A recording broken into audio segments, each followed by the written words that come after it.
हिसाब से प्लानिंग और इम्प्लीमेंटेशन मतलब सोचना कि हमें क्या करना है और उसे एक्चुअली में करना दो बहुत अलग चीजें थी और इसीलिए उसके हिसाब से ये कोई एक इंसान करे ये एब्सोल्युटली गलत था। हेलो एवरीवन, आप लोग देख रहे हैं इको वर्ल्ड डिजिटल क्लासेस और इस समय चल रही है business studies series for standard 12। हम लोग टॉपिक कर रहे हैं एफ.डब्ल्यू. टेलर की टेक्निक्स यानी chapter number 2 principles of management में फ्रेडरिक विंसलो टेलर की टेक्निक्स का पार्ट 3। तो मैंने क्या कहा, टेलर ने कहा कि प्लानिंग और इम्प्लीमेंटेशन दो अलग स्किल सेट्स हैं, दो अलग बातें हैं। प्लानिंग करने वाले इंसान को दिमाग लगा के आगे के बारे में सोच के चीजें ऑन पेपर लिखनी है कि ऐसे करो ऐसे करो, जबकि उसको एग्जीक्यूट करने वाले को उस प्लान के हिसाब से चीजें एग्जीक्यूट करनी है।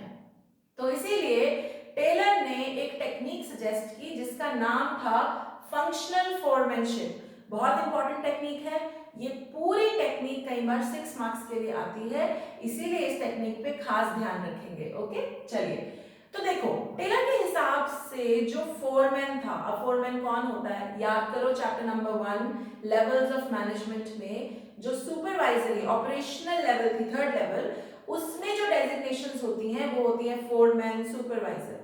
तो टेलर के हिसाब से ये जो फोरमैन बंदा है ना, ये बहुत इंपॉर्टेंट था। क्यों? क्योंकि ये एक्चुअली लोगों से काम करवाता था। शॉप फ्लोर पे यानी जहां फैक्ट्री में सामान लगा हुआ है वहां वर्कर्स से एक्चुअली काम करवाना इस फोरमैन की जिम्मेवारी थी। तो फोरमैन का इंटेलिजेंट होना, डिप्लोमेटिक होना, बहुत फुल ऑफ एंथुसियाज्म होना, काम करवाने की उसको तरीका आना चाहिए था, ये सब बहुत जरूरी था।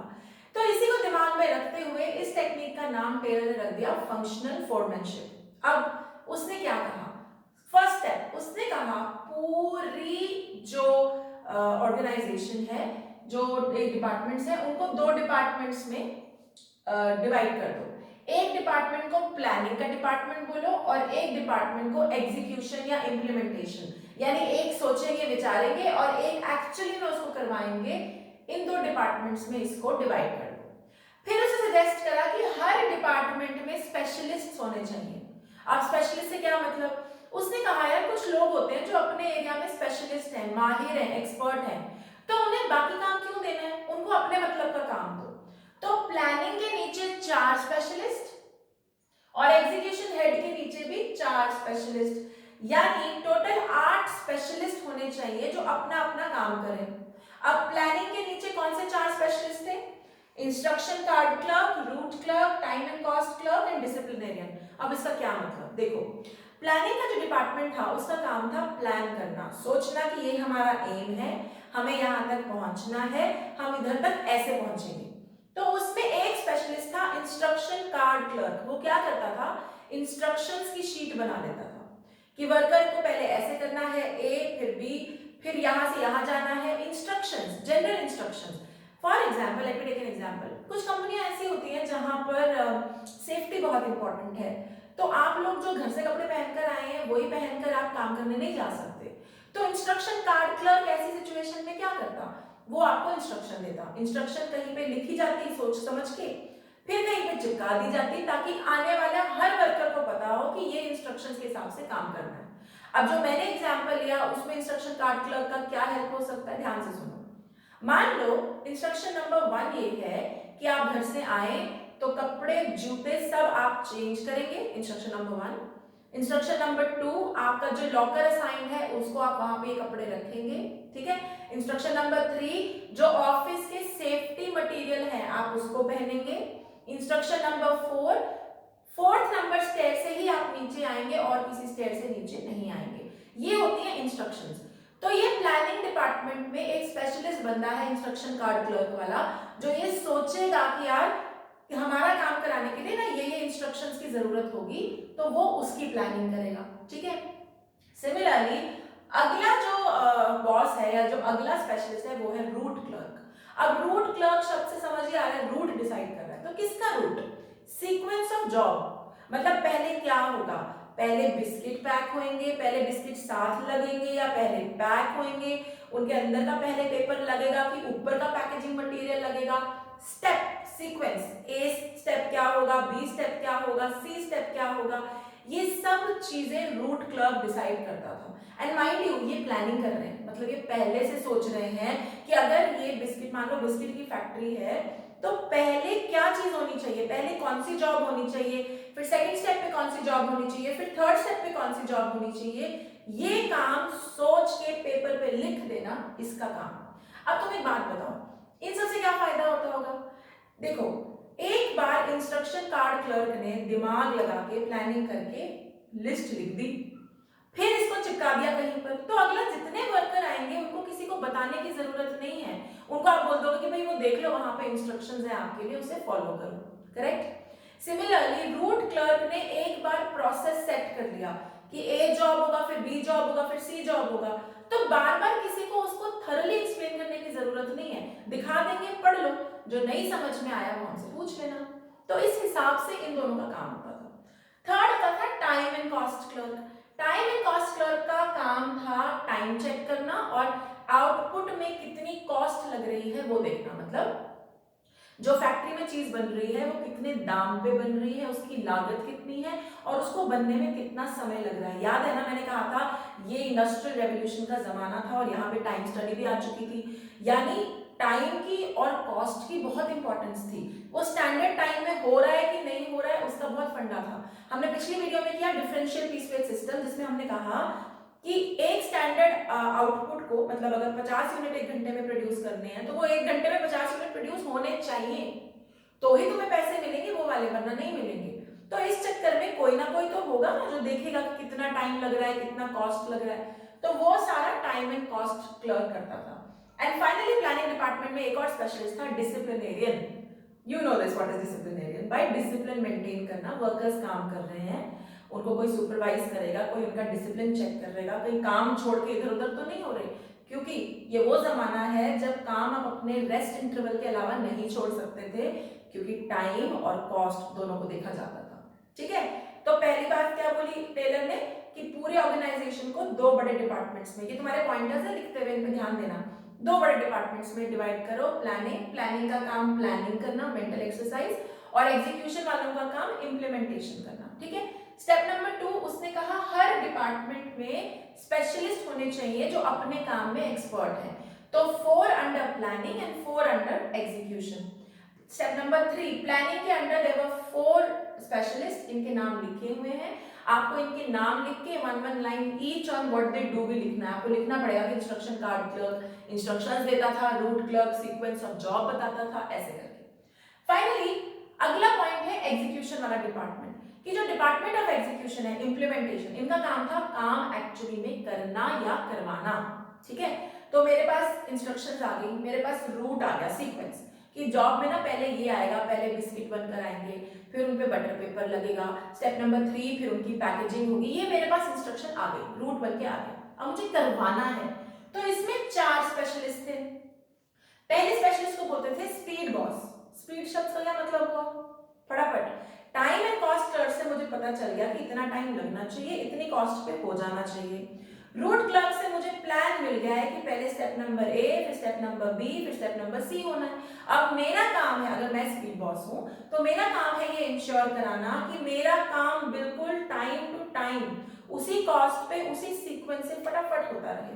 तो काम की स्पीड मेंटेन करना ये मेरा काम है, करवाना उसी टाइम पीरियड में, ये मेरा काम है, स्पीड बॉस। अगला गैंग बॉस। गैंग बॉस का काम था ये इंश्योर करना कि जो भी टूल्स चाहिए, जो भी औजार चाहिए, इक्विपमेंट्स चाहिए वो काम करने के लिए टाइम से, वो पहले से रेडी हो और अपनी जगह पे वर्कर को मिल जाए। तुम्हें याद है हमने मोशन स्टडी पढ़ी थी। अब मोशन स्टडी में क्या था कि काम करते हुए जो सबसे ज्यादा प्रोडक्टिव मोशन है, जिससे काम टाइम के अंदर कम लागत में हो जाएगा, उसको ही करना है, आलतू फालतू की मूवमेंट नहीं करनी। तो आलतू फालतू की मूवमेंट ना हो, इसके लिए बहुत जरूरी था कि जो औजार हैं, जो टूल्स हैं, इक्विपमेंट्स हैं, वो अगल बगल रहे। तो टूल बॉक्स ऐसे बिल्कुल बगल में रख देते थे, अगर कुछ करना है तो यहीं से उठाया, यहीं से कर लिया। अब याद करो जब ऑपरेशन होता है तो डॉक्टर्स, आपने पिक्चरों में देखा होगा, डॉक्टर्स क्या करते हैं, क्या उनका टूल बॉक्स कहीं बहुत दूर होता है कि बीच ऑपरेशन छोड़ के वो जाएंगे, पहले टूल बॉक्स लेकर आएंगे फिर करेंगे? बिल्कुल भी नहीं। बिल्कुल बगल में नर्स खड़ी होती है, सारे औजार लेके, सारे इक्विपमेंट्स लेके। व्हाई? बिकॉज ऑपरेशन बहुत क्रूशल है, 2 मिनट की भी देरी नहीं हो सकती और ये बहुत बड़ी दिक्कत क्रिएट कर सकता है। अब इसी सिनेरियो को प्रोडक्शन के सिनेरियो पे लगाओ। अगर मेरी असेंबली लाइन चल रही है, सीक्वेंस दे रखा है, टाइम्ड है कि इतने टाइम में हो जाना चाहिए और उसमें मेरी सैलरी भी डिपेंड करती है, तो मेरे औजार बिल्कुल बगल में होने चाहिए। तो इसकी जिम्मेवारी कौन लेता था? Gang boss. तो गैंग बॉस का काम था टू इंश्योर कि सारे टूल्स एंड इक्विपमेंट्स अपनी जगह पे सही टाइम पे मिल सके। ऑलराइट, ठीक है। तीसरा बॉस था यहाँ पे रिपेयर्स बॉस, नाम ही बताता है। रिपेयर बॉस क्या बोलता है कि रिपेयर, अगर कोई चीज खराब हो गई है उसे ठीक करने की जिम्मेवारी रिपेयर बॉस की। This is very simple. And finally inspector. ये इंस्पेक्टर हमारे पुलिस थाने वाले इंस्पेक्टर नहीं है, ये इंस्पेक्टर है वो जो ये चेक करेंगे कि जो चीज बनी है वो स्टैंडर्ड की है या नहीं, वो क्वालिटी के हिसाब से है या नहीं, और जितनी बननी चाहिए थी क्या उतनी बन गई, जिस टाइम में बनना चाहिए था क्या वो बन गया। ये सारी चेकिंग जो है, मॉनिटरिंग जो है, इंस्पेक्टर करेगा। ठीक है, आ भी क्लियर? तो हमने क्या कहा, स्टेप नंबर 1 कि 2 डिपार्टमेंट में डिवाइड करो, दोनों के हेड बनाओ, planning head, execution head. Step number 2, 8 specialist in total assign करेंगे हम, और जिनको अपने डोमेन में बहुत ज्यादा नॉलेज है। प्लानिंग के अंडर 4 और एग्जीक्यूशन के अंडर 4। थर्ड स्टेप, प्लानिंग के 4 ये होंगे, उनका काम आप एक एक लाइन में बताएंगे। फोर्थ स्टेप, एग्जीक्यूशन के 4 ये होंगे स्पेशलिस्ट, और उनका अपना अपना काम होगा। एंड फाइनली इन सब के नीचे है वर्कर, यानी वर्कर को जब जिसकी जरूरत पड़ेगी वो उस बॉस से डायरेक्टली कनेक्ट कर सकता है। वर्कर की मशीन खराब हो गई तो वो डायरेक्टली किसके पास जाएगा? रिपेयर बॉस के पास। वर्कर को समझ नहीं आ रहा कि कितनी टाइम पीरियड में काम खत्म होना चाहिए, तो वो किसके पास जाएगा? टाइम एंड कॉस्ट क्लब के पास। वर्कर को दिक्कत आ रही है, उसे सीक्वेंस ऑफ जॉब नहीं पता, बेचारा नया नया बच्चा, उसको नहीं पता, तो वो किसके पास जाएगा? रूट क्लब के पास। यानी वर्कर जो है वो 8 में से किसी के पास भी जा सकता है जब उसको जरूरत पड़ेगी। आगे क्लियर? यहां तक क्लियर है? गुड। अब इसका फायदा क्या था? देखो फायदा बड़ा सिंपल था भाई। डिवीजन ऑफ वर्क, काम एकदम क्लैरिटी से। प्लानिंग वाले तुम प्लानिंग करो, एग्जीक्यूशन में मत दिमाग चलाओ। एग्जीक्यूशन वाले तुम अपना काम करवाओ, उस पर जोर दो, ये मत सोचो कि ये ऐसे होना चाहिए था। मतलब हर कोई क्योंकि स्पेशलिस्ट है अपने काम का, तो वो अपने काम पर ही जोर देगा, अपना अपना काम करेगा। और जब हम एक ही काम बहुत बार करते हैं तो हम उसमें परफेक्ट हो जाते हैं, स्पेशलिस्ट हो जाते हैं। तो वो वाला सीन यहाँ पर हो गया था, जिसकी वजह से हर कोई अपने काम में बहुत निपुण था। And as a result of that, जो टेलर का एकमात्र उसका ऑब्जेक्टिव था एफिशिएंसी बढ़ाना, तो वो हमेशा बढ़ जाती थी इस कारण से। ठीक है, are we clear? I hope you are clear with the concept of functional foremanship. एक यहाँ पे मैं एक और लाइन ऐड करूंगी क्योंकि ये एमसीक्यूज में बहुत बार आती है। फ्योल जो है, हेनरी फ्योल, जो दूसरे साइंटिस्ट है, बिहेवियरल साइंटिस्ट, जिनके बारे में हम अब पढ़ेंगे, जिनके प्रिंसिपल्स हम करेंगे, उन्होंने ना 2 प्रिंसिपल्स दिए थे, एक डिवीजन ऑफ वर्क, एक unity of command. Division of work अभी मैं छोटा छोटा समझाती हूँ, जब फ्योल के प्रिंसिपल्स करेंगे तब डिटेल में पढ़ेंगे। डिवीजन ऑफ वर्क का मतलब है काम को छोटे छोटे हिस्सों में डिवाइड करो और उनको स्पेशलिस्ट को थमा दो। जैसे यहाँ पर हुआ है, मान लो मैं एचआर की बंदी हूँ तो मुझे एचआर का काम दो, आप फाइनेंस के बंदे हो तो आपको फाइनेंस का काम दो। मतलब जो जिसका एक्सपर्टीज है उसको वो वाला काम पकड़ा दो। तो ये डिवीजन ऑफ वर्क होता है। और एक फ्योल ने एक प्रिंसिपल दिया था, unity of command. Unity of command क्या कहता है कि एक समय पे एक वर्कर को एक ही बॉस से ऑर्डर लेने चाहिए ताकि कंफ्यूजन ना हो। जैसे तुम्हें एक समय पे एक ही टीचर की सुननी चाहिए। अगर स्कूल में कई बार होता है, एक टीचर बोलती है जाओ नोटबुक्स लेकर आओ, दूसरी टीचर बोलती है अरे तुम नोटबुक्स लेने कहाँ जा रहे हो, मेरी क्लास चुपचाप से अटेंड करो, तो फंस जाता है बेचारा बंदा। वो चीज नहीं होनी चाहिए। यूनिटी ऑफ कमांड कहता है one boss, one department, one boss, मतलब एक जगह पर एक ही बॉस होना चाहिए। अब ये जो फंक्शनल फोरमैनशिप है, ये फ्योल का जो डिवीजन ऑफ वर्क का प्रिंसिपल है, उसी बात को ये थोड़ा और एक्सटेंड करके बता रही है। इसलिए मैंने लिखा है it is extension of division of work principal. Division of work कहता है काम बांटो, स्पेशलिस्ट बिठाओ, वही बात यहाँ पर भी हो रही है, तो ये एक्सटेंशन है। लेकिन यूनिटी ऑफ कमांड कहता है एक ही बॉस होना चाहिए एक वर्कर का एक समय पर। है क्या एक ही बॉस? नहीं है, 8 बॉसेस है बेचारे के। तो इस प्रिंसिपल को, यूनिटी ऑफ कमांड जो है फ्योल का प्रिंसिपल, ये कॉन्ट्रडिक्ट करता है। कॉन्ट्रडिक्ट मतलब उसे ठीक उल्टी बात बोलता है, ये कुछ बोलता है वो कुछ बोलता है। ये आपको याद रखने हैं, एमसीक्यू पॉइंट ऑफ व्यू से ये कई बार सवाल आता है, इसलिए मैं यहाँ पर इसको क्लैरिफाई कर रही हूँ। ठीक है, I hope you are clear with functional foremanship. अगली जो बची हुई टेक्निक्स हैं वो हम नेक्स्ट वीडियो में करेंगे. If you are seeing me on YouTube, don't forget to press like and subscribe button. Till then, bye bye.